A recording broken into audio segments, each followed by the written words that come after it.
దైవమే తన చిత్తముగా చేసేగా ఘనమైనదిగా ముడిపడే దృఢమైనదిగా విడిపడే వీలు లేనిదిగా కలలకే సాకారముగా ఒకరికొకరు ఆధారముగా తల్లి స్థానంలో భార్యనుగా తండ్రి స్థానంలో భర్తనుగా నాదనే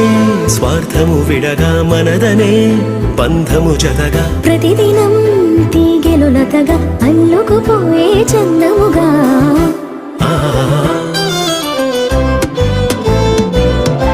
పెళ్ళంటే దేహములు వేరైనా ఒక్కటిగా ఫలించే దైవ సంకల్పం పెళ్ళంటే ఇరువురు ఏకముగా తండ్రి పని జరిగించే గొప్ప అవకాశం